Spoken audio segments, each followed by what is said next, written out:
İnnovator podkastının növbəti verilişinə xoş gəlmisiniz. Bugün bizim maraqlı qonağımız var. Transformasiya lideri, SES Azərbaycan 2025-in iştirakçısı Yusif Qasımov. Yusif, xoş gəlmisən. Salam Asif, çox sağ ol ki, dəvət elədin. Təşəkkür edirəm. Necədir işlər? Hər şey qaydasındadır? Şükür, çox sağ ol. Sizdə necədir? Yaxşıdır, hər şey Yaxşı qaydasındadır. olasınız. Yusif, bugün biz çox maraqlı mövzu haqqında danışacağıq və mən düşündüm və əminəm ki, sən bu mövzuya tam uyğun adamlardan birisən. O səbəbdən də mən səni dəvət etmişəm. Mövzumuz ümumiyyətlə bizim verilişimizin adına uyğun olaraq da innovatordur verilişinin adı, amma biz novatorlar haqqında danışacağıq. Mən bilirəm ki, sən də öz sahəndə, şirkətlərdə müəyyən novatorluqla yadda qalmısan və biz bu haqqda danışacağıq. Birinci olaraq mən sənə sual vermək istəyirəm. Ümumiyyətlə novator kimdir? Minnətdaram ümumiyyətlə bu mövzunu qaldırdığın üçün. Təqdimatın da özünə məxsus idi, innovativ bir təqdimat idi. Düşünürəm ki, bizim izləyicilərimiz də onu dəyərləndirəcək. Ümumiyyətlə, novator sözü təbii ki, düz vurğuladın, innovasiya sözünün kökü deməkdir. Amma onun etimologiyasına biz geçsək, söz latın mənşəlidir. Novatio sözündən gəlir ki, öz tərcüməsində dəyişiklik, yenilik deməkdir. Yanaşması da o istiqamət verici bir orada rol oynayır. Yəni dəyişiklik və yenilik istiqamətində olan yol, innovasiya bu deməkdir. İndi isə götürək novatorunu ümumiyyətlə. Yəni novator kimdir və nə üçün formalaşır və kimlərdir onlar ümumiyyətlə? Əgər biz belə deyək, lap loru dildə onu izah eləsək, madam ki bunun üçün yığılmışıq. Bu belə bir tipajlı fərdlərdir ki, bir tərəfdən cəsarətlidirlər. Çünki onlar adətən ümumi gedişata, axına qarşı çıxırlar. İkincisi, onlar nəyə meyillidirlər? Müəyyən bir oturmuş qaydalar çərçivəsində özünə məxsus bir qaydalar formalaşdırmaqdır. Və trendlərə, deməyim trendlərə qarşı, amma trendlərlə yanaşı öz trendini, öz dəstixəttini ortaya qoymaqla məşğullar. Amma burada məqam var, çox vacib bir məqamdır. Yekunda bütün bu həmlələr bir dəyər verməlidir.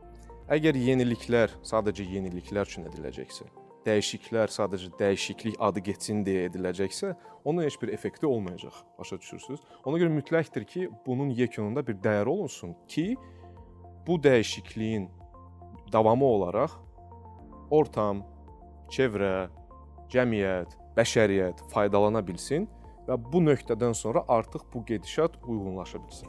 Bu indi onda belə çıxır ki, bu novator, yəni ümumiyyətlə sual yaranır da, novator olan insan innovasiyada gətirməlidirmi?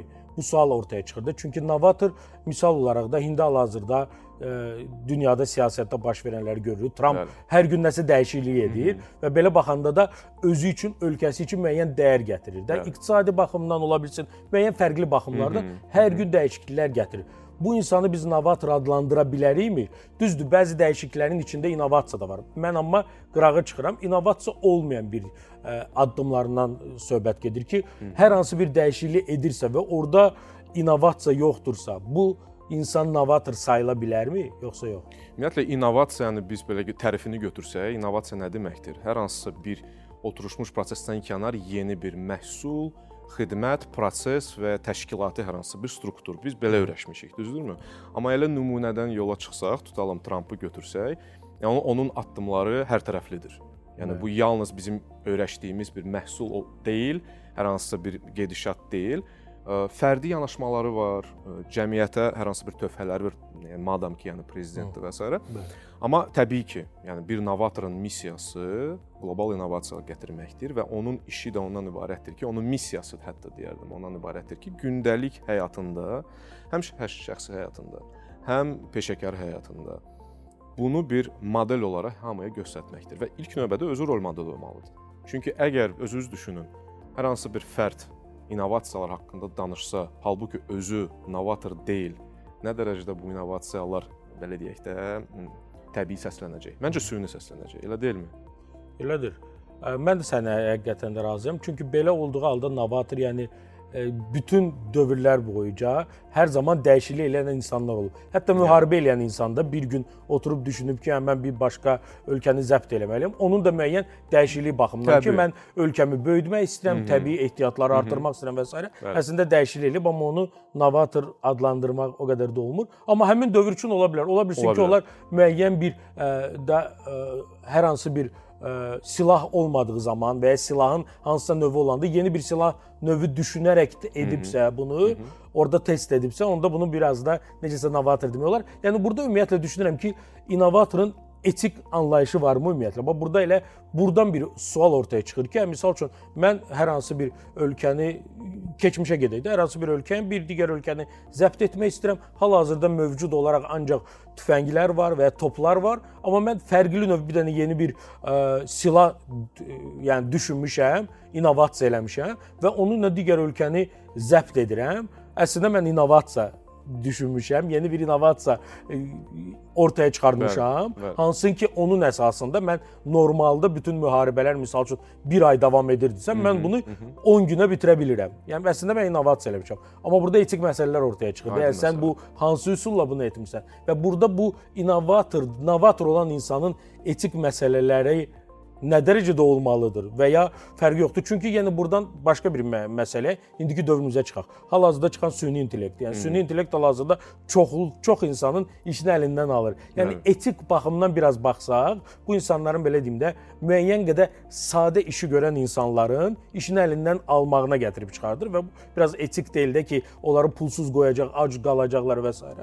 Amma bir tərəfdən də mövcud vəziyyətdir də bu, yəni hal-hazırda inkişaf edir, innovasiya inkişaf edir, bu olmalıdır. Ona görə bu novatorun etik anlayışları olmalıdırmı, vacibdirmi və vacibdirsə də top prioritetdə olmalıdırmı, yoxsa deyilmi? Necə düşünürsən?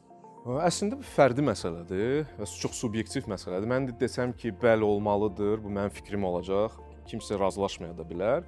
Yaxşı nümunə idi əslində bu müharibə mövzusu.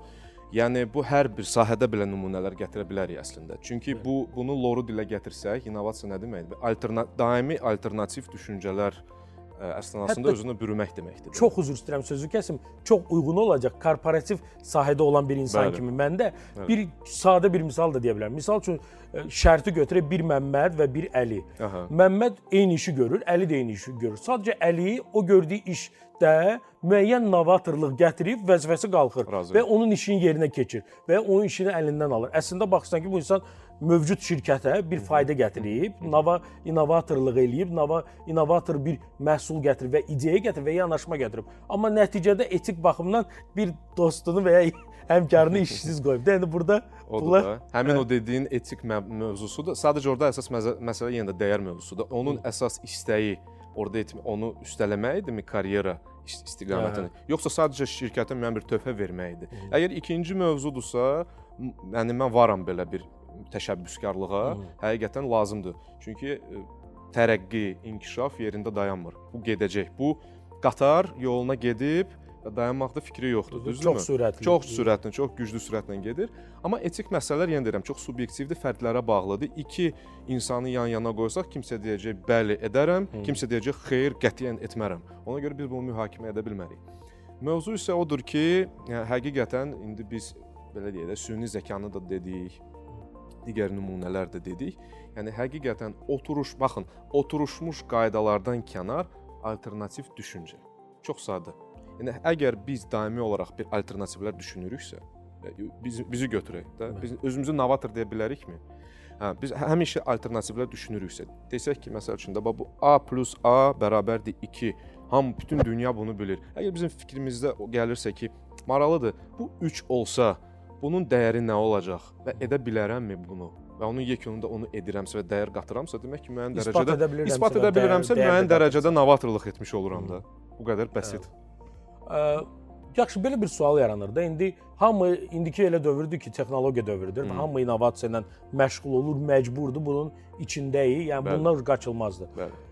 Bu novator olmaq üçün bu uşaqlıqdan gələn, ana bətnindən gələn bir necə deyirlər, bir vergidirmi, yoxsa novator olmaq olarmı və ya uşaq olarkən nə edilməlidir ki, uşaq novator olsun gələcəkdə də. Misal üçün Elon Musk araşdırsaq yəqin ki, onun tam əmin deyiləm, detallara getməyə bilər, detalları bilmirəm, amma mən əminəm ki, %100 Elon Musk'ın valideynləri onun novator olduğunun 1% belə deyil, düzdür? Deməli bunu ya böyüyəndə, yəni tərbiyə edəndə bunu bir novatorluğa necəsə yönləndiriblər. Ya bu insanın öz qabında olub, özü başlayıb research eləməyə, araşdırmağa o yönə doğru gedib. Ya bunun yanında düzgün mentor olub. Yəni burada çoxlu suallar var da və ya da ki ola bilsin çox bir hallarda da başqa bir tərəf olur. Əksər hallarda görürsən ki, innovatorlar, novatorlar, alimlər hər zaman bir alim ailəsindən gəlir. Yəni onun anası və ya atası hardasa professordur və ya hansısa bir yenilikçilik eləyib öz dövrünə görə də. İndi bizim dövrümüz üçün qeyri-adi bir şey də olmasa öz dövrü və onların tərbiyə verdiyi uşaq da elə bil ki gendən gəlib o da başlayıb o sahədə olsun. Yəni sən necə düşünürsən? Açığı çox maraqlı bir mövzuya toxundun. Mən onu demək istəyirəm ki, mənim atam məsələn alimdir, fizioloqdur, anam isə musiqiçidir. Allah canları sağ eləsin. Sağ ol bütün valideynlərimizin. Və mənə atam həmişə deyib ki, belə ümumiyyətlə insanlar hamısı baza komplektasiyasına görə eynidirlər. Bax, anadan gələndə baza komplektasiya eynidir. Genetik məsələlər var təbii ki, genetika ilə bizə nəsə keçir. Məsələn üçün musiqi duyumu olsun, idmana meyllilik olsun, yəni belə fizik qüvvə olsun və s. o var. Amma innovasiya hamımızda var. O bizim bir insan olaraq, bir məxluq olaraq artıq bizim DNT-mizdə o var. Sadəcə zamanla o yaşadığı mühit, ailə, məktəb, çevrə, cəmiyyət ona bu belə deyək, novatorluğu ortaya qoyma imkan yaradırmı? Yoxsa hər tərəfli bir çərçivələr qoyulurmu? Olmaz, etmə, pis olacaq, nə danışarlar, ayıb olar, qonşular nə deyəcək və s. və s. və ilaxır çox səhv etməyə, yoxlamağa imkan verilməlidir. Bəli, səhv etməyə, özünü yoxlamağa, cəhd eləməyə, sınamağa özünü imkan yaradılmalıdır, mühit olmalıdır. Çünki biz bilə bilmərik insanın və övladın məsəl üçün meylliliyi nədir əvvəldən, amma biz onu sezə bilərik. Mən 2 övlad atasıyam. Qızımın 9 yaşı var, çox sağ olun bütün balalarımızın. Qızımın 9 yaşı var, oğlumun 3 yaşı var. Amma artıq o yaşlardan sən sezməyə başlayırsan. Meylliliyi və s. Rəsmədir ya hansı tərəfdə? Məsələn, çox gözəl vurğuladın. Qızım məsəl üçün rəsmə onun böyük bir həvəsi var. Oturduğu yerdə məsəl üçün riyaziyyatı qoyur qırağa, başlayır nəsə çəkməyə. Onun ifadə formasıdır. Və burada da valideyn çox üstün sözü kəsirəm. Burada da valideynin üstünə çox güclü bir necə deyirlər, öhdəlik düşür ki, sən uşağı düzgün yönləndirəsən. Çünki çoxsu valideyn görür uşaq rəsm çəkirərdi, deyir boş işlə məşğul olma, get nə bilim dərslərə oxu, get riyaziyyata elə, amma sən onun istəyinə uyğun yönləndirmə. Bəs o da söhbət ondan gedir ki, həmin o mövzuda sən onu deməklə ki, boş şeydir, at onu qırağa, onun novatorluq hissini kəsmiş olursan. Bəlkə o öz yeniliklərini, bəlkə gələcəyin dizayneridir. Bəlkə gələcək yeni bir şeylə ortaya qoyacaq ki, arxitektor olacaq, memar olacaq ki, öz yanaşması ilə hariqələr yaradıb yeni bir istiqamət belə formalaşdırdı. İnnovasiya deyilmi? Odur. Və s. və ilaxır. Yəni belə deyək ki, nümunələr çoxdur. Ona görə suala cavab olaraq mütləq şəkildə dediyim odur ki, yəni sən onu qazanırsan, sən yavaş-yavaş belə böyüdükcə həmin o ortamdan elə bil ki, qaynaqlanaraq, oradan həvəslənərək və ya demotivasiya olaraq ya edirsən bunu, ya da etmirsən, təəssüf olsun. Belə sual verim. İndi bayaq elə mən səni novator kimi təqdim etdim. Amma özünü novator sayırsanmı və niyə? Yəni misal üçün mən özüm deyim də, yəni mən özümü novator sayıram, amma hər dəfə bu bilmirəm, bu ola bilsin ki, tərbiyədən asılıdır və biz böyüdüyümüz əhatədən asılıdır. Mən hər zaman müqayisə edirəm. Yəni nəyə nisbətən novatorsan da, misal olaraq da şərti olaraq dostum Məmmədə qarşı mən novatoram. Amma misal üçün Elon Musk'a nisbətən mən novator deyiləm. Və hər zaman bu belə mübarizə mənim içimdə olur ki, mən qismən novatoram, amma kimə nisbətən də bu şərti məsələdir. Amma sən özü necə hiss edirsən? Maraqlıdır. Mən məsəl üçün heç vaxt müqayisəli analiz aparmamışam. Bəlkə mənim xasiyyətimdən irəli gəlir. Müqayisə etməmişəm. Amma təvəzzökar olmuşam çox güman ki, çünki özümə heç vaxt novator deməmişəm. Çünki bizim söz deyəndə belə söz sadəcə bir pafoslu söz kimi səslənə bilər də. Mən necə onu qələmə verə bilərəm? Mən məsələn həmişə alternativ düşünürəm. Mən həmişə qaydalarda öz qaydalarımı belə deyək, formalaşdırmağa meylliyəm. Axına qarşı çıxmağı bacarıram. O cəsarət məndə var. Səhv etməkdən qorxmuram. Amma o da çox halda bəyənilmir axı. Sən axına qarşı çıxırsan, hər zaman sənə deyirlər ki, sən normal birisi deyilsən, sən kollektiv insanı deyilsən. Bu olduğun ətraf da çox vacibdir. Çünki onu başa düşən adam olmalıdır. Yəni başa düşən, düzgün başa düşən, başa düşür ki, sən yenilik gətirsən. Amma normalda əksər hallarda deyirlər ki, bu qara qarğadır, nə bilim, hamıdan qırağa çıxır, nə bilim, biz bu sağa gedir, bu sola gedir və s. Bunlarla necə mübarizə var? Mübarizə aparmıram açığı. Çünki əsl novatorlar adətən belə bir məsələlərə, belə fikirlərə heç fikir vermirlər. Yəni mən də elə adətən ondan çox abstraksiyalı oluram. Amma yəni əgər bunların hamısını edirəmsə, beynimdə fikirləşirəm ki, çox güman ki, novatorluğum var. Çünki özümə klişe və hər hansı bir ad qoya bilmərəm də. Amma yəni mənim zaten yəni gedişatım, mənim karyera yolumu götürsək, məsəl üçün də həmişə suallar doğurub insanlarda ki, sən niyə axı məsəl üçün bir istiqaməti seçib öyrəşdiyimiz kimi bir şaquli yol seçmirsən özünə? Necə deyirlər, səsin yüksəklərdən gəlmir. Hə, gəlsin və s.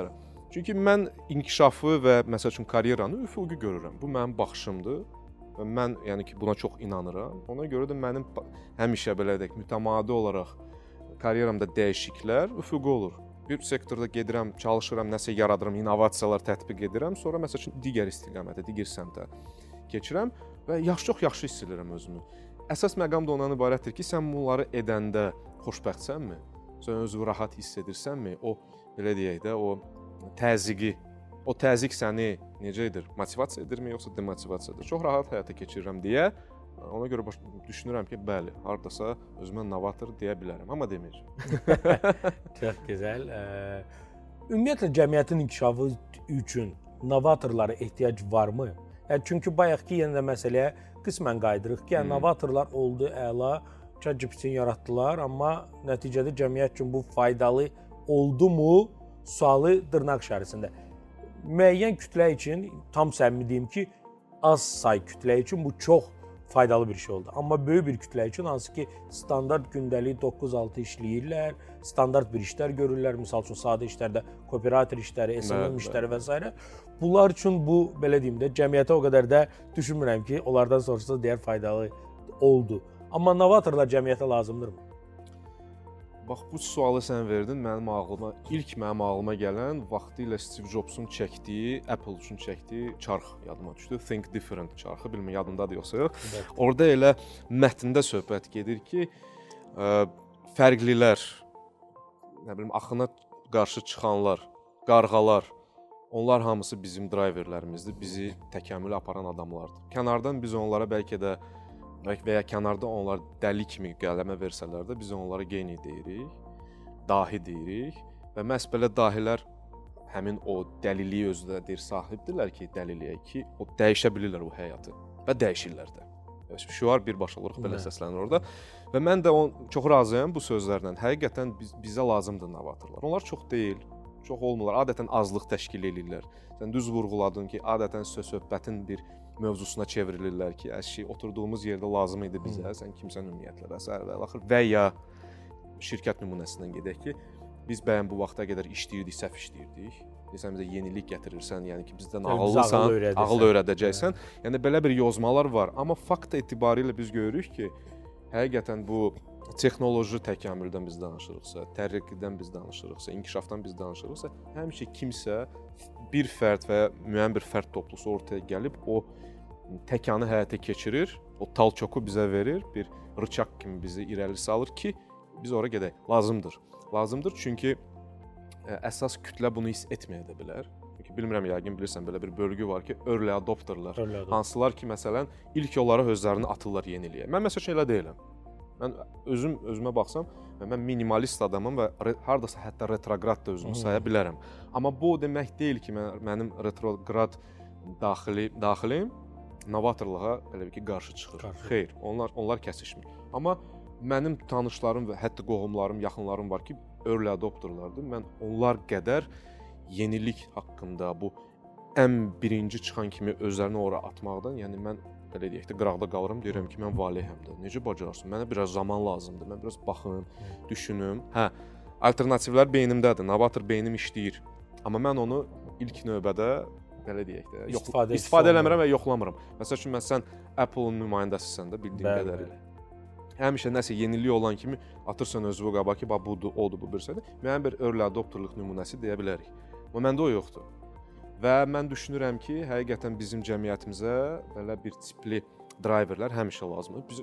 Yalnız bizə yox, ümumi bəşəriyyətə driverlər lazımdır ki, yəni çünki inersiya ilə gedən bizim kainatımız inersiya ilə getmir. Yəni biz buraxaq, o da getsin. Yox, ara bir, biraz onu necə deyirlər, yellətmək lazımdır, biraz təpik vermək lazımdır Bəli. ki, qabağa getsin. Razıyam səninlə. Elə dediyin sözə uyğun olaraq növbəti sual beynində formalaşır Aha. ki, novatorun hansı xüsusiyyətləri olmalıdır?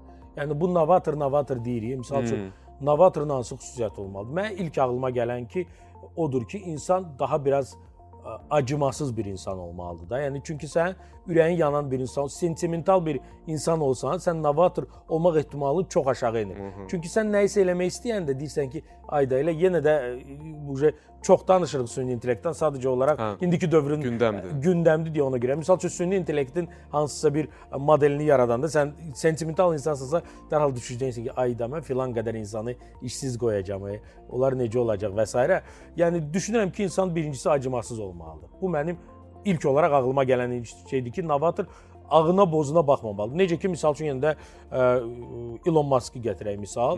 Nə qədər şeylər edir, hansı ki düşünmədən də, yəni insan ki, kimin işlərini əlindən alacaq. Etdiyi fərqli texnologiyalar, misal üçün bu elə etdiyi bu raketi göyə qaldırılması, nə qədər personal işləyir NASA-da, hamımız çox gözəl bilirik. Bir dənə raketi qaldırmaq üçün minlərlə, 10 minlərlə adam işləyir. Bu 5-10 nəfərlə bir yerdə raketi qaldırır. Heç düşünmür də, vecinə də deyil ki, 10 min, 15 min adam hansı ki bu sahəni illərlə oxuyub, nəsə öyrənib, işsiz qalacaq. Və ya taksicilərdə, misal üçün Teslanı buraxıb, artıq özünü idarə edən maşınlardır. Heç vecinə də deyil ki, bu taksi sürənlər sabah, taksi sürənlər də yəni ən azı dünyada saysaq top 5-də olan işçilərdən biridir də. Yəni dünyada nə qədər taksicilər var, bu onun vecinə deyil, deyir ki, mən innovasiya edirəm, novatorluq edirəm, qoy özünü idarə edən maşın olsun. Ona görə mən düşünürəm ki, ilk bu xüsusiyyətlərdən biri acımasızlıq olmalıdır. Yəni insan daha çox sentimental olmamalıdır. Amma başqa nə xüsusiyyətlər səncə? Və bəlkə də sən düşünürsən ki, elə deyil. Bəlkə insan sentimental olaraq daha dərin nəsə novatorluq edə bilər. Nə düşünürsən? Bilmirəm açığı, sənin dediyində də bir həqiqət var, amma bu o demək deyilmi ki, sentimentallıq olan yerdə innovasiya olmasın və çətinlik yaşasın, onu da düşünmürəm. Hər iki halda ola bilər. Mənim üçün əslində ilk olaraq bu bir vizyon sahibi olmalıdır innovator. Onun bir baxışı olmalıdır. Yəni siz Elon Musk'dan danışırıq çox. Elon Musk'ın vizyonu var. O bunu Amma mən burada bir dənə çox üzr istəyirəm. Buyur. Mən buna inanmıram. Nəyə? Ki nədir onda? Elon Musk'ın nədir də vizyonu var. Aha. Məncə tam şəxsi fikrimi deyirəm. Məncə Elon Musk belə deyim də bizim sevdiyimiz bir söz var. Loru dildə tutdu qadıq tutmadı. Ayran yanaşması var. Çünki kifayət qədər etdiyi məhsullar var ki, innovasiyalar. Hamısı yarı yolda qalıb. Yadındadırsa adı yadımdan çıxdı, nə idi o? Yerin altından bir yol çəkirdi. Ki bir ölkədən digər ölkəyə çox sürətli bir qatarla gedib, nə bilim, misal üçün sən Azərbaycandan gedirsən də misal üçün də Türkiyə, Gürcüstana 5 dəqiqə gəlib çatırsan, 15 dəqiqə. Bunu elədi, qazdı, çox qazdı. Orada yarımçıq qaldı, başa düşdü ki, feasible, gəlirli deyil. Yəni mənim düşüncəm odur ki, bu sadəcə qoçaq bir insandır. Beynində düşüncə var və deyir ki, mən eləyirəm. Görüm axırı hara gətirəcək. Yəni mənim düşüncəmdir ya, bu tam şəxsi düşüncə. Asif, amma bax da bu da bir vizyondur da. Hə. O baxımdan deyirəm ki, adamın bu bir yanaşması var, mövqeləndirməsi var, vizyonu var ki, mən gəlmişəm belə şeyləri yoxlamağa, cəhd eləməyə. Mən razıyam. O sözü davamı kimi gətirirdim ki, cəsarət olmalıdır ikinci. Cəsarətli adamdır, heç kimi dinləmir, arrogant birisidir, düşünür ki, mən yaxşı bilirəm, çox gözəl də bilirəm, nə edim. Hamımızdan yaxşı bilirəm. Hamımızdan yaxşı bilirəm. O ona müəyyən bir güc verir ki, bunu daimi olaraq etsin, yoxlasın. O öz yerində. Amma hamımızdan yaxşı bilməyin də səbəbi odur ki, çoxlu yoxlayıb. Yəni o nə qədər də olsa, yəni mən öz sahəmdə belə, misal üçün də desəm ki, gəl mənim sahəmdə gəl bir dənə mübahisə edək. Mənim sahəmlə istənilən sahədə nə qədər də danışsan, fərqli sahələri gedib çıxır. Ya bu insan çox yerdə yoxlayıb deyə, ona görə də hamıdan deyir ki, mən ağıllıyam, çünki mən çox şey yoxlamışam. Sən yoxlamısan? Yox. Sən necə deyə bilərsən? Tamamilə doğrudur. Həm də ki, biz müasir belə deyək də startaperlərdən, müasir entrepreneurlərdən bu yanaşmanı gözləyirik. Yoxlasın, qorxmasın, cəhd eləsin, alınmadı, batdı, təzədən. Yəni həqiqətən budur. Mən düşünürəm ki, mütləq lazımdır bu cəhət. İkincisi vurğuladığım kimi cəsarət lazımdır, səhvlərdən qorxmamaq lazımdır. Özünə məxsusluğu saxlamaq lazımdır. Bax, novatorlara hamısına fikir veririk. Çünki yenə də deyim ki, azdılar deyə hamını ad-ad deyə bilərik ki, filan kəs novator. Musiqidə də, məsəl üçün Stingi götürsək, Sting dillərdədir. Səbəb nədən ibarətdir? Böyük bir oktavalı səsi yoxdur, amma biz Stingi bütün Çox sadədir, yəni sadə səsi sıradan var, bir səsi var. amma onun novatorluğu nədən ibarətdir? Bütün janrları yoxlayıb, onları birləşdirib, miks eləyib, yenə də Sting qalır. Onun fərqliliyi ondan ibarət. Heç kimə də bənzəmir. Mask da heç kimə bənzəmir. Digər novator heç kimə bənzəməmə effekti də var. Öz dəsti xətti. Bəli, öz dəsti xətti, özünə məxsusluğu, konkret üslubu. Və o varsa, ona novator deyə bilərik. Əla. Bəs burada belə bir başqa məqam ortaya çıxır ki, bu bildiyimiz ənənələr var da, standart ənənələr, hər bir ölkənin də öz ənənələri var. Bəli. Bu novatorlar bu ənənələri pozmurmu? Misal üçün, çünki novator elə bir düşüncə tərzli bir insandır ki, hər sahədə innovasiya gətirə bilər də, novatorluqda. Bizim ənənəvi bir hallar var da, misal üçün çox sıradan bir şey deyim də, bizim evlənmək adət-ənənəsi. Misal deyirəm də, yəni çox populyar olan və ən yaxın olan məqamlardan biri də misal evlənmə adət-ənənəsidir. Çox adət-ənənələrimiz var da bunlar və ya misal üçün bayramlarda elə təzəlikcə Novruz bayramı olub, amma şəkərbura paxlava bişir. Standart da ənənələrdir də, amma buna novator gətirildiyi halda, novator bura mövcud ənənələrə nəsə novatorluq gətirəndə bu düzdürmü? Bu bizim belə deyim də milli mənəvi irsimizi yox etmirmi ki? Yoxsa ənənəvi olan bir şeylərə novatorluq gətirmək düz deyil. Bu çox belə ikibaşlı sualdır. Yəni nə mənada? Yəni çox belə bir məqamdır ki, düşünürsən ki, novatorluq hər yerdə olmalı. Novator hər yerdə innovasiya gətirməlidir. Amma milli mənəvi dəyərlərimiz olan müəyyən bir məqamlar var ki, hansı ki deyirsən ki, bu ənənələr dəyişməsə yaxşıdır. Çünki bu dəyişsə biz standart Azərbaycan, Amerika kimi, Fransa kimi, Ukrayna kimi fərqi yoxdur da, fərqli-fərqli Rusiya kimi eyni standarta bir qəbildə olacaq da, yəni eyni qaydada olmuş olacaq. Misal. Amma yenə də burada bir başqa da düşüncəm ortaya gəlir ki, misal üçün bizim nədə ondur? Qız Qalasında əvvəldə necə idi? Hamı sadəcə qalxıb baxırdı. İndi orada maraqlı lövhələr qoyublar. Sən skan eləyirsən QR kodla versən. Yəni burada baxırsan ki, milli mənəvi adət-ənənələri, ənənəvini pozmayıblar. Müəyyən bir əlavə innovasiya gətiriblər, maraqlı ediblər. Yəni bu çox belə mübahisəli məqam. Necə düşünürsən ki, bizim milli mənəvi adət-ənənələrimizi innovasiya ilə novator dəyişməlidirmi, yoxsa bu sahəyə dəyməsin? O qədər sahə var ki. Sən özün də cavab verdin əslində sualıma. Mən sadəcə əlavə edim ki, məsələn, autentiklik məsələsi var, çox yaxşı qeyd elədin. Əgər biz autentikliyimizi itiririksə, bizə xas olan xüsusiyyətləri itiririksə, burada innovasiyadan söz gedə bilməz. Çünki innovasiya o demək deyil ki, sən əvvəllər baş verdiyin yerlə yeksan eləyirsən. Yox, sən ona indiki zamanəyə uyğun maraqlı əlavələr edirsən. Amma bunun dəyərini, bunun prinsiplərini, bunun təməl anlayışlarına hörmətlə yanaşmalısan. Mən belə düşünürəm. Yəni bizim adət-ənənələrimizdə daxilən. Məsəl üçün mən bu yaxınlarda bax, bəlkə də çoxdan var, mənim xəbərim yoxdur. Elə Novruz dedin, yadıma düşdü. Xonçalarda öyrəşmişik ki, şəkərburadır, paxlavadır, qoğaldır falan digər məsələdir. Bir gün gəldim, gördüm ki, şəkərbura qırmızı rəngdədir. İlk dəfə gördüm. Dedim, bu nə deməkdir? Nəsə belə də biraz yenilik, fan qatdıq və s. və axır. Maraqlı gəldi. Yəni bu ümumi anturajı pozmadı. Yeni bir yenilik gətirdi, bir maraq yaratdı. İnsanlar meyl elədi ki, bu nə maraqlıdır? Bunun belə deyək də, o çəhrayı qırmızı şəkər buranın adı necədir və s. Biraz ondan da daddılar. Maraqlı oldu. Bax bu tipli yeniliklər, belə deyək də, çalarlar deyərdim. Onlar mane olmur. Yox, biz sabah məsəl üçün öyrəşdiyimiz məsələyə gəlsək və desək ki, bu gündən etibarən artıq xonçalar getdi kənara. Biz sadəcə bir də nə bilim, diskoteka eləyib tutalım gedirik kluba, orada innovasiya eləyirik də. Biz belə deyək də, müasir zamanada yaşayırıq və s. Məncə sadəcə innovasiya adını Çosa ilə keçəl DJ olacaq. DJ olacaq və s. Yeri gəlmişkən DJ olanda əgər o autentiklik yenə qalırsa, ona innovasiya deyə bilərəm. Amma onları da aradan qaldırıb sadəcə indi belədir və bu müasirlikdir, onun adı ilə nə deyəcəksə, məncə sadəcə sözdən istifadə deməkdir. Yəni əsas dəyərlər qalmalıdır. Onun üzərində nəsə innovasiya. Yeni, onu tamamlayan, onun prinsiplərini elə bil ki, pozmayan maraqlı bir yanaşmalar. Məncə, yəni ki, bu vəhdət birlikdə formalaşdırsa, yəni ki, maraqlı bir şey gətirir. Belə bir sual verin. Bəlkə yadındadır, bəlkə heç yadında deyil. Səni ilk dəfə novator olmağa və fərqli yanaşmağa vadar edən nə olub? Məsəl üçün, mən ilk ağlıma gələn bir şey deyil. Bəlkə də kimsə deyəcək novatorluğu deyil və s. Mən uşaq olanda, yadımda deyil də yaşım, yəqin 9 idi, 10 idi, 11 idi, 12 idi, nəsə bu aralarda, yəni. Mən çox istirdim ki, mənə Sega alsınlar. Amma almırlar. Ya Sega deyil, Nintendo idi hətta. Səhv eləmirəmsə, ya da Sega idi, ikisindən biri. Nintendo da o, Sega da o, dəqiqəmdə deyil. İstəyirdim alsınlar, amma almırdılar. İndi standart qaydadakı dərslərimi oxumayacağam və s. Mən orada bir belə fərqli yanaşma istifadə etdim ki, dedim ki, biz məktəbdə ingilis dilini təzə başlamışıq. İngilis dilini mən bərkitmək üçün də, daha da mükəmməlləşdirmək üçün mənə Sega lazımdır. Al, orada bütün oyunlar ingilis dilindədir. Mən onlara oynaya ingilis dilimi genişləndirəcəm. Belə bir yanaşmam olmuşdu. İndi bilməm, bu novator yanaşmadır yoxsa yox. Sənin belə bir yadında bir şey yoxdurmu ki, belə qismən novatorluq eləmirsən, ilk belə cücərmə oradan başlayır.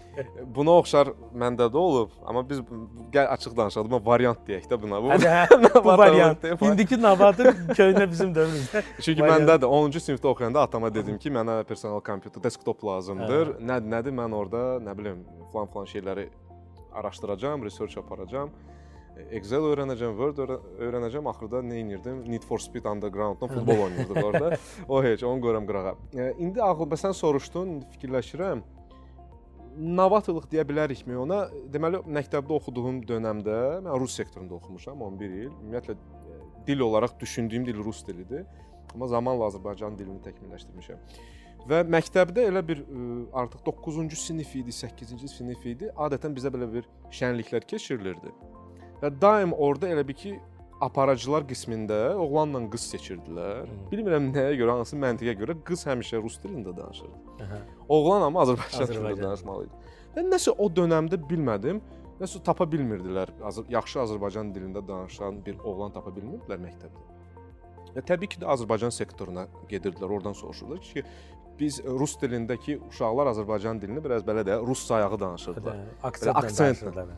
O məndə də biraz yaxşı idi, həm də musiqi duyumum yaxşıdır deyə dillərə də meylliliyim yaxşıdır. Mən gəldim dedim ki, gəlin belə eləyək. Bundan əvvəl eləməmişdik kimi belə bir şey. Dedi, yox, bu vaxta qədər Azərbaycan dilli oğlan rus sektoruna olmayıb bizim məktəbimizdə. Yəni gəlin olsun. İlk olsun. Gəlin fərqliyik. Şey eləyək, yoxlayaq, cəhd eləyək. İnanırsan alındı, yaxşı da çox belə həyəcan içində idim.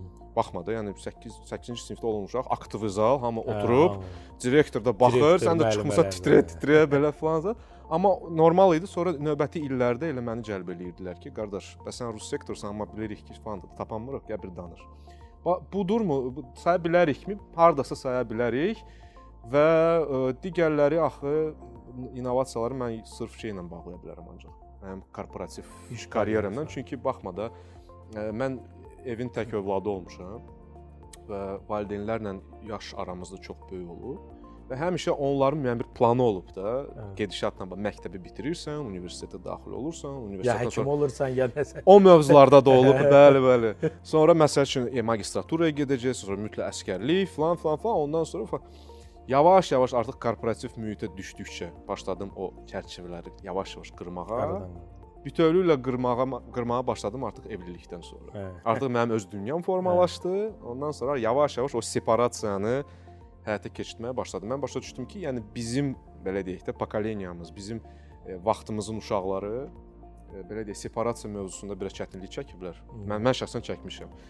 İndi öz o övladlarıma yavaş-yavaş onu yaradıram artıq ki, qərar verin, özünüz baxın. Məsələn, müstəqil təbii ki 9 yaşlı qızım daha çoxdur, balacadır hələ o birisi. Müstəqil olsun. Deyirəm ki, bax da xoşun gəlir, geyin. Xoşun gəlmir, belə də etik normallarda falan da tərazlıyırıq eləyirik, amma rahat olsun. Çünki əks təqdirdə yenə axırda baxacaq, qalacaq ki, valideyn nə deyəcək. Əla, mən burada bir sual ortaya çıxdı ki, bu novatorun hansı belə deyim də, yəni mübarizəsi hara qədər ola bilər də? Misal üçün novatorlar əsasən elə bir insanlardır ki, fərqli olmalıdır. Yəni misal üçün sən lap şirkətdən götürsə, çox sadədən başlayıram. Hələ mən dövlət qanunlarından demirəm, hələ ora gəlib çıxmıram hələ. şirkətin müəyyən oturmuş bir qaydalar var da. Misal üçün çox standart bir şeydir. Casual geyinməlisən, misal şort ilə gələ bilmərsən işə. Misal çox standart bir şey. Və ya 9-dan 6-ya qədər işləməlisən. Və ya indi düz deyil, bu pandemiyadan sonra artıq çox korporativ şirkətlər imkanlar verib ki, yəni bəzən siz gibrid modunda evdən işləyirsiniz və mən standart bir şeylər deyirəm də və ya standart olaraq hər gün işə gələndə günün sonunda şirkətlərdə aslında report verməlisən, hesabat ki, nə etmisən və s. standart oturmuş bir qaydalar var. Novator hara qədər mübarizə aparmalıdır və aparmalıdırmı? Və aparırsa da necə aparmalıdır? Çünki misal üçün də standart qaydanı qırmaq və ya dəyişdirmək, ya sən bir üst rəhbərinə dediyin halda mən inanmıram ki, o dəyişər. Ya sən gərək gedib şirkətin direktoruna və ya HR direktora və ya kiməsə biraz belə deyim də konkret bu qərarları otuzduran bir şəxsə deməlisən və buna da sənin bilmirəm nə dərəcədə sənin deyəndə şərti deyirəm. Bəli. Girişin varmı, imkanın varmı? Yəni novator hara qədər getməlidir və onun bir zonası varmı ki, ya oradan o tərəfə daha keçmə də, olmaz da ağ eləmə məsələsi. Eyni olaraq da bu artıq qanunlarla da bağlı. Misal üçün bizim oturmuş qaydalar, qanunlarımız var, amma bir çox gözəl misal odur ki, misal üçün Mərkəzi Bankın çox gözəl bir yanaşması var idi, sandbox mexanizmi. Bəli. Yəni fərqli ideyaları olan fintech sahəsində, fərqli ideyalarla gəlirlər ora, onları düşünürlər ki, məntiqli ola bilər, amma qanunvericilikdə bu yoxdur. Müvəqqəti lisenziya verirlər ki, gedin işləyin, baxaq görək nə problemlər çıxacaq. Biz onu bilək, qabaqcadan qarşısını alaq, sonra da rəsmi olaraq təqdim edin və qayda qanunda dəyişək. Amma indi burada novatorun belə çərçivəsi hara qədərdir? Hara qədər olmalıdır? Və olmalıdır ümumiyyətlə çərçivə. Misal üçün, yenə də deyirəm də biz Elon Muskla özümüzü müqayisə eləyə bilmərik. Çünki heç bir müqayisə olunan bir məqam deyildir. Nə ölkə olaraq, nə onun gəliri baxımından, nə onun imkanları baxımından, amma onda sərhədsizlikdir. Yəni gördüyümüz odur ki, sərhədsizlikdir. İstədiyi bir şey, ağlına gələn, istənilən ağılsız bir ideyanı eləyir, sərhədsiz, axırına gedir, tam başa düşənə qədər ki, yəni bu alınmır da, düz deyil, onda dayanır. Bəs belə normal lokal bazardadır, yəni Azərbaycanı götürək. Yəni novatorun çərçivəsi hara qədərdir? Məsələn, bir şirkəti götürsək, bir dənə bir şəxs fərddir də, novator tipajındadır və bir şirkətdə çalışır. İlk məqam ondan ibarətdir ki, həmin adam araşdırmalıdır ki, həmin şirkətdə buna innovasiyalar üçün münbit abu-hava varmı həqiqətən və necə onu başa düşəcək? Təbii ki, liderlərin vizyonundan, liderlərin belə deyək də strategiyasından, onların atdıqları addımlarından və s. Çünki o məsəl üçün bu səhv bir qərar olardı ki, potensial novator beyindəki adam getsin elə şirkətə ki, orada hər şey çərçivələnmiş formadadır. Yəni bu bir artıq mazoxizmə bənzəyir ki, yəni bilə-bilə ki, orada belə bir şeylər olacaq və qərar verən şəxsin buna münasibəti belədir. Getməyə ehtiyacı yoxdur. Çünki belə bir illüziya ola bilər də ki, mən müzakirə edirəm məsəl üçün həmkarlarımla və s. deyirlər ki, yoxdur, bir novatordursa hər yerdə sözünü deyir və s. Bu illüziyadır, belə bir şey yoxdur. Münbit abu-hava varsa, nədənsə biz başlaya bilərik. Tutalım, şirkət rəhbərisən, sənin bir vizyonun var, deyirsən ki, qardaşlar, bacılar, biz falan istiqaməti getmək istəyirik. Mən özüm orada görürəm, bunun üçün də mən sizə müəyyən bir kart blanş verirəm. Nə edə bilərik? Nə edə bilərik sualından sonra bir novatorun lampoçkaları yanmağa başlayır. Müəllim, məsəl üçün bunu edə bilərik. Bunu. Harda ki, artıq sən bir rəhbər olaraq, bir lider olaraq deyəcəksən ki, bir dəqiqə burada bas, stop. Çox oldu deyəsən. Mən artıq orada hiss edirəm ki, burada potensial sərhəd zonası ola bilər. Okey, gələcəkdə onu da adlamaq olar, amma necə? İngilis dilində yaxşı bir nümunə var. 2 söz. Onlar yaxındır. Evolution, revolution. Bir dənə R hərfini əlavə etsən, hər şey dağılıb gedəcək. Azərbaycan dilində yəni təkamül və üsyan. Təkamüllə getmək lazımdır. 90%. Çünki mən gəlib desəm ki, Asif müəllim, bilirsiniz, yox, belə deyil. Belə eləmək lazımdır. Bir müddətdən sonra qıcıq yaradacağam sənin gözündə. Deyəcəksə, bir dəqiqə, mən dedim, belədir, elədir. Sən gəlsən həmişə məni sözgüləşdirirsən burada. Deyirsən, mən səhvəm bəyəm.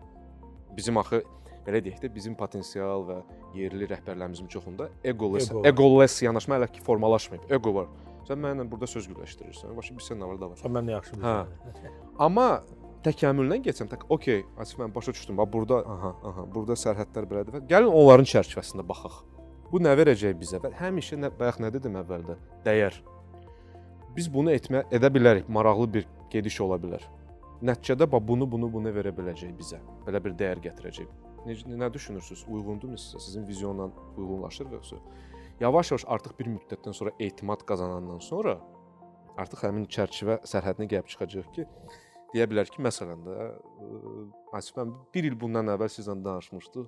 Deyəcəksiniz ki, hə, nə danışmışdıq? Orada bir dənə mövzu vardı. Orada konkret sərhəd qoydunuz ki, yox, ora dəyməyək. Bəlkə bir dənə proba eləyək. 1 il qət eləmişik artıq. O qədər gözəl işlər görmüşük burada. Bəlkə orada bir dənə proba eləyək. Əmin edirəm ki, yəni 99%-də rəhbərlər adətən deyir ki, niyə deyir, baxaq da. Çünki artıq o kredit daveriya ruslar deyirlər. Güvən krediti var artıq. Deyir ki, bax da qardaş, görürsənsə olar. Və yavaş-yavaş etmək olar. O üsyan dediyimiz məsələni nə vaxt biz işə sala bilərik? Ən kritik vəziyyətdə ki, artıq müəyyən bir səviyyələrdə blokerlərimiz ortaya çıxsın və sən nə qədər təkamül yolu ilə onlarla danışırsan, görürsən ki, dirənib getmir də. Sən artıq müəyyən bir rıçaqları ortaya qoyursan, deyirsən ki, biz sənə var. Asif müəllimdən onu həll eləmişəm məsələn. O deyib, yaşıl işıq var. Ha, necə falan, üstün ki, özün görür, danış. Amma bu kritik bir məsələdir. Mən şəxsən öz təcrübəmdə həmişə çalışmışam. Bu stakeholder management deyilən bir şey var da ki, aidiyyəti tərəflərlə dil tapın. Onlar üçün bir ortaq dəyər gətirin. Çünki elə görsənməsin ki, məsəl üçün də Yusif bu vaxta qədər agile transformasiyalar edib və s. o özü üçün eləyir. Öz adı üçün eləyir, brendi üçün eləyir. Sabah LinkedIn-də post yazacaq, hamı da alqışlayacaq ki, müəllim zor danışdı. Onun üçün yox. Bir ortaq dəyər gətirək ortaya ki, bütün şirkət üçün faydalı olsun. Biz də o belə deyək də təşəbbüsdə ola-ola özümüzü qazanaq da belə deyək. Onda bu məncə düşünürəm ki, bu yanaşma daha çox bizim lokal yanaşmadır. Çünki mən düşünürəm ki, novatorlar iki cür ola bilər də. Bayaq sən də qeyd etdiyin kimi rəhbərdən gəlməlidir. Rəhbər belə deyim də sənə deyir ki, belə bir sahəmiz var. Burada nə edə bilər novator? Burada mən elə düşünürəm ki, elə bizim də ola bilsin ki, yəni bizim yanaşma elədir ki, tam səmimi deyək də. Yəni rəhbərlər daha çox söz qüvvəsinə malikdir. Normaldır, belə də olmalıdır və onlar mesajı ötürür də ki, belə edilməlidir. Yolumuz budur və onun əsasında biz nəsə novatorluq qurmağa çalışırıq, əgər novatorluqsa. Amma bu da ona görə də bizim yəni ölkə olaraq irəlidə getmiş ölkələrdən biraz geri salır. Niyə? Çünki başqa ölkələrdə inkişaf etmiş kifayət qədər texnologiya baxımından ölkələrdə novator gəlib aşağıdan yuxarı gəlir. Tamamilə doğrudur. Yəni novator gəlir, deyir ki, rəhbərə və ya direktora və ya misal üçün necə indiki halda Trump'ın yanında, prezidentin yanında Elon Musk və s. onlar ki, bunlar. Yəni novatorlar gəlir, deyir ki, bu yolu seç, bunu edək. Burada misal üçün pul var, burada gələcək var və s. Ona görə düşünürəm ki, novatorun iki yanaşması var da. Bizdə daha çox belə standart metodologiya ilə yuxarıdan bir yol bizə göstərilir, çizilir və biz də bu yolun astanasında, yolun əsasında necə novatorluq gətirə bilərik əgər novatorluqsa biz belə deyim də təşəbbüs göstəririk. Bizdə yanaşma belədir. Razıyam, amma bayaq danışdıq o güvən krediti mövzusunu. Əgər həqiqətən yüksək bir kreditin artıq varsa, sən artıq aşağıdan bottom up yanaşma deyilir də ona. Bottom up eləyə bilərsən. Artıq şirkətlər bu imkanı bizə yaradır və bizim aparıcı şirkətlərimizdə yavaş-yavaş o mədəniyyət formalaşır. Amma baxma da biz cavan ölkəyik də, biz SSR-dən gələn bir ölkəyik. Biz hələ də, yəni ki, bizim beynimiz ənənəvi, hiyerarxik bir yanaşmadır. Yuxarıdan gəlməlidir ki, biz başlayaq. Amma o qədər də acınacaqlı vəziyyət deyil. Biz inkişafdayıq, mən onu hiss eləyirəm. Məsəl üçün 5 il əvvəli götürsək, 10 il əvvəlinə götürsək, yəni görünən yer arasında bir fərq var, hiss eləyirəm. Amma təbii ki, yəni böyüyəcəyimiz hələ bizim o qədər bizim vaxtımız var ki, odur ki, onda okey. İndi biz qismən yaxşı pis, belə bir ayağı salxaq, belə deyim, qırıq novatorluq da. Gəncləri necə novator edək?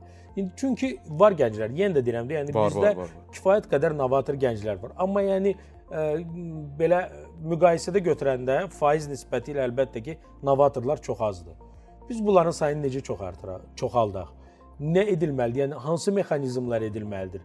Necə olunmalıdır? Nə tövsiyə verə bilərik gənclərə? Səncə ki, yəni novator daha çox olsun. İndi biz bilirik də, indi TikTok şəbəkəsi var və s. çoxsu başlayır orada. Əslində bu da bir novatorluq deyə, amma faydalı bir şey paylaşırsansa da, yəni bu da çox vacibdir. Çünki sən faydalı bir fərqli bir kanal yaradırsan, faydalı məlumat paylaşırsan, faydalı məlumat da paylaşırsansa fərqli bir yanaşma ilə və s. bunu da dinləyən digər gənc və s. o da orada maariflənir, ruhlanır, o da bir nəsə yaratmaq istəyir. Bu novatorluğa bir təşviqdir də, belə deyək. Amma biz bilirik də TikTokun çox təəssüf ki, böyük bir hissəsi, belə deyim də, biraz novatorluqdan, innovasiyadan uzaq olan videolar daha çox baxır. Biz necə təşviq edək? Bəli, bayağı. Necə təşviq edə bilərik? Yəni, bu məktəbdən bəlkə başlamalı. Misal üçün, Skandinav ölkələrdə mən bildiyim qədərilə, hamısında belədir və ya deyil, yalan deyirəm, amma bildiyim qədərilə, səhv eləmirəmsə Norveçdə və ya İslandiyada və ya Finlandiyada belədir. Yəni, uşaqlara 6-cı sinifə qədər ümumiyyətlə heç bir dərs keçmirlər, ancaq analitik düşüncə dərsi keçirlər. Yəni, onlara fərqən olan hansı dərsliklər varsa, onları salırlar. Yəni, biz bu gənclərin novator olması üçün nə etməliyik? Bağçadan mı başlamalıyıq? Universitetdən də başlamalıyıq? Kurslar mı olmalıdır? Və ya maarifləndirici kanalların sayı çox olmalıdır bu elə bildiyimiz TikTok və Instagramda. Necə düşünürsən? $1 milyon sualdır, Asif. Mən onun cavabını bilsəydim, yəqin ki, artıq, nə bilim, ilk növbədə ailədən başlamalıyıq. Bu ilk etaplardan ki, biz övladla, uşaqla təmaslayıq, oradan başlamalıyıq ki, bax, amma bizim valideynimiz olmayıb baxı, novator. Biz necə novator olmalıyıq? Biz belə deyək də, başımız dəyə-dəyə, öyrənə-öyrənə. Ya bəlkə bu yol düzdür. Yəni ona görə demirəm səhvdir. Çox düz deyil. Mən də düşünürəm ki, uşaqlıqdan onu düzgün yönləndirməlisən. Amma mənim də sualım ortada yaranır ki, içimdəki. Biz belə getməmişik və biz indi yenə də deyirəm də, wow, novatorda olmasaq, novatorluq da. Yəni bəlkə bunun yolu budur. Bəlkə biz heç uşaqlıqdan imkan verək ki, nə edirsən elə, özün gəlib deyə-deyə çatacaqsan da bura, əgər sən bura uyğunsansa. Yoxsa həqiqətən də yönləndirmək lazımdır. Yəni özün dedin də, bayaq, wow, novatorlar deyilik də. Novatorluq, amma wow, novatorluq deyilik. İstəyirik ki, wow olmasın, bəlkə də bizim yolumuzu geçsələr yaxşıdır. Amma mən düşünürəm ki, məqsəd yönlü uşaqlıqdan başlamalıdır, evdən. O sən dediyin modellər, bizdə ona oxşar IB yanaşmalar var artıq məktəblərdə, amma təəssüf ki, maddiyyat baxımından çox hamıya uyğun olmayan bir yanaşmadır. Yəni bahadır, açıq deyəcəm. Çünki biz araşdırırıq, daimi araşdırırıq. Biz ailə olaraq, bizim çevrəmiz ki, bəlkə IB-yə verək, orada sistem başqadır. Orada məsəl üçün mənim belə deyək də, yaxın qohumumun övladı IB yönümlü məktəbdə oxuyur. Mənim qızım isə məsəl üçün adi məktəbdə oxuyur. İkisi də vurma cədvəlini bilir. Amma mənim qızım bizim ənənəvi üsulla vurma cədvəlini öyrənib. Onun oğlu isə tam başqa formada. O sən dediyin analitik, research falan o yandan bu yana. Mütləq ki, yəni bu tipli mən düşünürəm ki, platformaları, məktəbləri əlçatan etmək lazımdır. Mən də belə düşünürəm. Bəlkə də səhvəm, bəlkə də biznes konsepsiyası. Amma burada da yenə də bir şey ortaya çıxır. Bax, gördüyümüz novatorların əksəriyyəti universitetləri yarımçıq qoyublar. Yəni universitetləri razıyam. Universitetləri. Ya bu bir düşüncə deyilmi ki, təhsilin belə %100 vacib deyil novatorluq üçün. Yoxsa elə deyil. Yox da onun da 100% cavabı olmayacaq. Yəni də universitet dedin. Bu vaxta qədər insanlar qət etib də yolu. Həmişə o nümunələri gətirirlər. Şeydir. Mark Zuckerberg Facebooku kampusda yazıb və çıxıb. Amma haranın kampusunda? Harvardın kampusunda yazıb da. Yəni adam Harvarda daxil olub. Və o vaxta qədər gedəndə məktəbdə proqramlar yazıb və s. Yəni o yolculuğu təmin edək. Sabah mənim övladım 2-ci kursa gəlib mənə desək ki, ata, mənim startup fikrim var, mən bir dənə şey yaradacağam, mən çıxmaq istəyirəm universitetdən, deyirəm canla başla, problem yoxdur. Mən deməyəcəm, mənə diplom gətir, bəs necə və s. Ona görə o, belə deyək də, pillə-pillə getməlidir. Və o pillə-pillə getməsi üçün həm şərait yaradılmalıdır, dediyim kimi, həmin o dediyim IB məktəblər, digər məktəblər, hansılar ki, uşağa belə şahəli düşünməyə imkan yaradacaq. Onlar əlçatan olmalıdır, mən belə düşünürəm. Yenə deyirəm, bəlkə mən səhvəm, bəlkə biznes konsepsiyası ümumiyyətlə elə deyil, elə olmalıdır, bilmirəm. Sonra amma o da düz deyil də. Hamı novator olandan sonra ölkədə sadə işçi də olmayacaq. Olmayacaq zaten. Yəni bu təbii bu da süni intellektin inkişafı nəticəsində. Təbii istisnalar gedəcək zaten. Yəni Atsevdə естественный отбор deyirlər də. O təbii halda zaten kimin kapasitəsi haraya kimidirsə, ora kimi də gedəcək, o problem deyil. Amma məsələ ondan ibarətdir ki, o platformalar yaradılsın.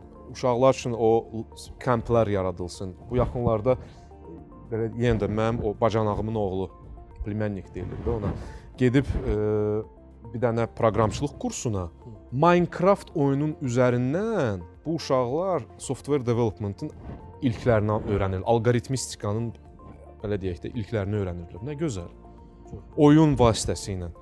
Məsəl üçün də və ya digər tipli platformalar ki, yavaş-yavaş artıq yetkinlik yaşına gəlib çatanda uşaq artıq biləcək ümumiyyətlə mən nə istəyirəm, kim olmaq istəyirəm, artıq biləcək. Mən məsələn 9-cu sinifdə bilmirdim, tərəddüd edirdim. Dedim ki, məsələn mən istəyərdim diplomat olum və ya tərcüməçi olum. Evdəkilər bir dənə qapaz qoydular ki, iqtisadçı olacaqsan, nə bilim filan. Artıq uşaq konkret bir şeylə gələcək, arqumentli gələcək ki, mən nəyə görə onu istəyirəm? Çünki bu. Bunu verəcək, mən özü orada ifadə edəcəm və s. Və artıq bəli, universitet vaxtına gəlib çatanda müvafiq iş yerləri ortaya gələn, iş yerləri heç demirəm, internshiplər, özünü sınamaq imkanları. Belə deyək də, indi şirkətlər başlayıb da, bu həmişə bir ildən bir diplomatik akademiya, employability week formalaşdırır. Böyük kütlənin uşaqlar bax. Amma bu yalnız diplomatik akademiyadadır. Məsələn, digər universitetlərə belə bir şərait yaradılıbmı, yaradılmayıbmı? Bəlkə də yaradılıb, yəni mənim xəbərim yoxdur. Yaradılıbsa çox gözəl. Yaradılmayıbsa yaradılsın. Və yalnız onun nəticəsində bütün bu etapları şeyləyəndən sonra, platformalar formalaşandan sonra biz sənə oturub deyə bilərik ki, aha, indi gəl açıq kitabçanı, deyək novatorlarımız nə yerdədir? Bizim kimi непонятный ortabab novatorlardır, yoxsa həqiqətən biz onları belə deyə də beynəlxalq arenaya buraxa bilərik. O qədər bizim beyinlərimiz var ki, hal-hazırda ölkədən kənarda təəssüf olsun. Nə yaxşı olardı ki, burada olardılar. Həmişə özümüzə onu deyirik də, demirikmi? Deyirik. Ona görə mənim fikrim budur, əsəf bilmirəm. Düz deyirsən, mən tam razıyam səndən və bu dediyim təcrübə imkanları da məncə tam razıyam səndən ki, bu ümumiyyətlə çox olmalıdır bütün şirkətlərdə. Çünki insan özünü tapmaq üçün fərqli yerlərdə özünü yoxlamalıdır. O yoxlamaq üçün də imkanlar heç vaxt olmur. Əsasən də bizdə. Misal üçün insan iqtisadçıdır, evdə məcbur eləyiblər ki, ona maliyyəçi ol, iqtisadçı ol. Amma o özünü misal üçün data analitikada yoxlamaq üçün heç bir şansı yoxdur. Heç bir yerə gedə bilmir. Qismən şirkətlər var hansı ki, bu imkanları açır, amma ümumən götürsə yoxdur. Bu insan bəlkə elə musiqiçi də ola bilər də, misal üçün. İmkanı olmalıdır da, hardasa gedib özünü test eləsin, yoxlasın. Qəlbinə yaxın olduğu və onun olub-olmadığını yoxlamaq üçün bu çox vacibdir, razıyam. Əslində çox maraqlı mövzuda danışdıq. Çox maraqlı getdi diskussiya. Sadəcə olaraq efir vaxtı yavaş-yavaş sona gəlir. Mənim son bir sualım var sənə. Ümumiyyətlə novatorluq sənə şəxsi həyatında və peşəkar həyatında nə gətirib? Olmasaydı daha yaxşı olardımı birincisi və ya olduğuna görə yaxşıdırsa nə gətirib sənə?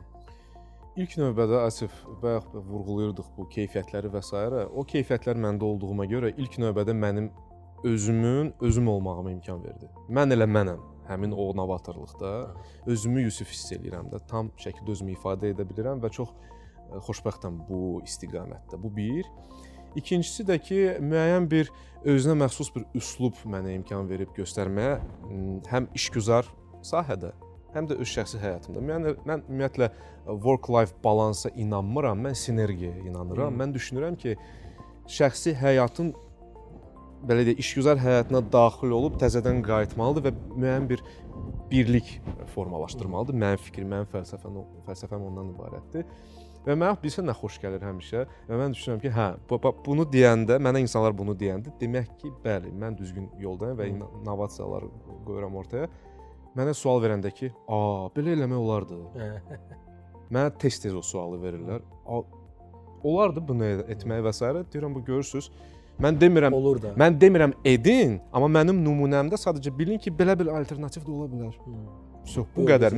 Bəli, mən sizi bununla yormuram. Gəlib bir transparentlə yanınıza çıxmıram ki, uşaqlar mütləq belə etmək lazımdır. Xeyr, mən sadəcə edirəm. Kimsə ona baxır, deyir ki, wow, etmək olarmı belə? Bəlkə də edir, ondan sonra öz istədiyini qazana bilir. Və mən əgər bu minimal olsa da cüzi töhfəmi verə bilirəmsə qarşı tərəfə, mən çox xoşbəxtəm. Çox gözəl. Təşəkkür edirəm Yusif gəldiyin üçün. Çox sağ ol. Çox sağ ol. İnnovator podkastının növbəti verilişlərində görüşənədək.